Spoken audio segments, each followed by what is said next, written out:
Bertekstur padat dan agak keras ini namanya kue balok. Meskipun terlihat sederhana, ternyata susah-susah gampang untuk membuatnya, bahkan tak sedikit yang gagal. Padahal jika dilihat dari komposisi bahan-bahannya terbilang biasa, hanya tepung terigu, telur, gula, coklat, dan vanili. Lalu apa yang menjadi rahasia pembuatannya? Katanya nih, ada dua hal yang utama, yaitu adonan dan cetakannya. Saat membuat adonan, sangat diperlukan ketepatan takarannya. Perbandingan tepung terigu dan telur harus benar-benar pas, karena proses inilah yang akan menentukan mengembang atau tidaknya kue balok. Iya, kalau misalnya kita telurnya kedikitan juga nanti dia mengental. Nanti jadi hasilnya kayak bantet gitu. Dia ngembang, ngembangnya nggak sempurna istilahnya. Kalau kita kan ini bikin yang 3 kilo ya. Kalau 3 kilo kita antara 17 sampai 18 butir. Feeling aja. Berarti kalau misalnya ini kan nanti kita aduk nih ya. Nanti dia berubah jadi putih, ya feeling aja. Oh ini udah jadi, udah gitu. Gitu. Baru kita nanti tuang sih terigu. Tuang terigu, nanti tuang sih coklat cair.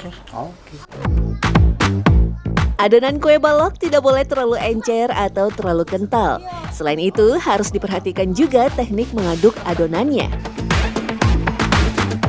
Asam, kalau kelamaan, jadi kalau udah diaduk nih sekali kan biasanya kalau ini dibuka dulu terus kita aduk. Iya. Nanti kalau kita diaduk-aduk lagi itu asam. Ngaduknya pas adonan dibuka, aduk sekali. Aduk sekali udah. Selagi adonan masih panas, harus segera disimpan ke dalam wadah kedap udara untuk proses fermentasi. Untuk adonan itu sekitar 12 jam. 12 jam. 12 jam. Kalau lebih dari itu kita udah nggak bisa gunakan. Mending nggak usah ya? Nggak usah. Satu asem, satu juga hasilnya dibantet. Harus langsung mendidih itu langsung kita siram ke adonannya, Kak. Jadi kalau misalnya kita nunggu dingin, selang 5 menit aja pokoknya nunggu dingin, itu dia nanti hasilnya bantet. Oh, pas di matangnya kue baloknya itu? Betul, pas lagi dimasaknya nanti hasilnya dibantet. Nggak Ngaruh bagus. ya? Betul, ngaruh. Selain adonan, cetakan juga menentukan keberhasilan memanggang kue balok. Cetakan kue balok jadul yang original biasanya terbuat dari besi, berupa loyang persegi dengan bentuk cekungan-cekungan yang spesifik. Alat cetak ini menjaga cita rasa otentik dan kualitas kue balok. Duh, apaan nih, Bang? Ini angklong, Bang. Anglo. Oh, isinya apa? Isinya areng, Bang. Areng. Ya. Oh, bara api. Oh, ternyata tutupnya kue balok kayak gini. Ini pakai ini ya, sarung tangan. Iya. Ini fungsinya biar apa maksudnya? Nih, biar dia dapat keringnya itu di atas. Jadi dia lumernya itu di dalam. Tuh, keren untuk menghasilkan teksturnya katanya yang padat di luar tapi lumer di dalam. Ternyata ini nih pakai kotak ini namanya anglo nih. Oke, yang ini nanti juga ya, Bang ya? Ya.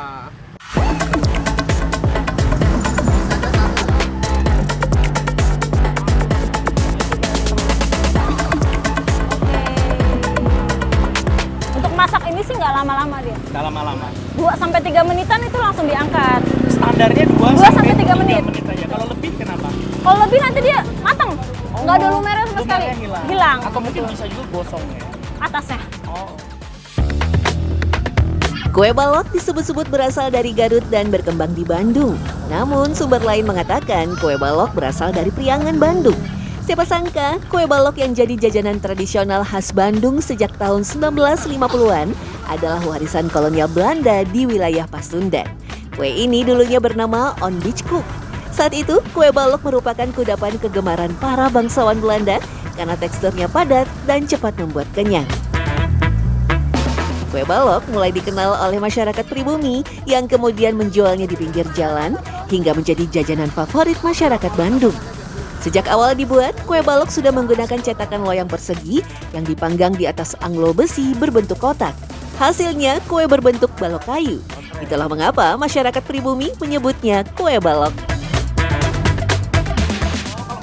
Teteh berarti disebut balok karena apa? Kotak-kotak. Ya, kita jadi jualnya kotak-kotak jadi bentuknya kotak. Udah gitu jadi kan orang kadang makan 1-2 itu bikin kenyang. Oh, ganjel. Cemilan, iya betul. Cemilan kenyang kalau kata orang Ganjel, tuh. jadi udah kayak apa namanya? Kayak istilahnya makan nasi lah. Jadi Betul. pengganjal ya. Kebanyakan orang lebih suka menyantap kue balok selagi masih panas daripada membiarkannya dingin. Kue atau roti yang tadinya empuk bisa berubah keras saat dingin bukan karena teknik membuat adonannya, melainkan pengaruh dari komposisi bahan, yakni pengembang atau ragi instan yang dipakai. Sedangkan kue balok dianggap lebih mengenyangkan dibanding jenis kue lain karena dipengaruhi oleh komposisi bahannya yang padat dan kompleks, terutama pada jumlah telur dan tepung yang digunakan lebih banyak. Cobain ya, kita buktikan. Kita nyobain yang panas dulu ya, memang bener yang panas.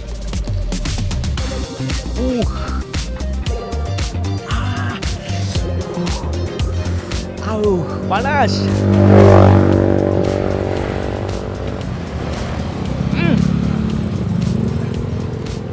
Bener, lumer dan langsung ketelen. Satu kotak ini saya bisa langsung ketelen nih. Empuk banget, lumer empuk, adonannya tuh lembut. Kita cobain yang udah dingin. Agak kaku, benernya dah. Padet banget kalau udah dingin.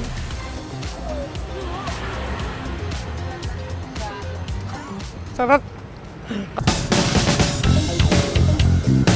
Lalu, apa perbedaan antara kue balok dan kue bandros Bandung? Karena banyak yang menganggap keduanya sama, baik dari rasa, bentuk, maupun cetakannya.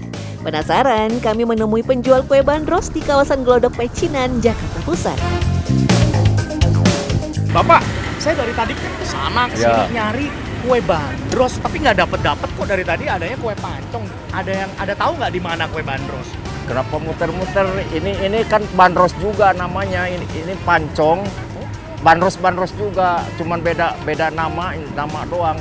Tapi gitu. kuenya ini juga gitu. Ini juga. Iya, ini juga. Kue bandros. Iya, kue pancong bandros. ini Iya. sebenarnya. Kalau di kampung saya di Jawa Barat ini kebanyakan namanya bandros. Bapak Iya, dari mana? Bandros. Saya asli orang Jawa Barat, orang Tasikmalaya. Orang Tasik di sana Iya. disebutnya Bandros, Tasik, Bandung, pokoknya daerah Jawa Barat termasuk bandros ini namanya.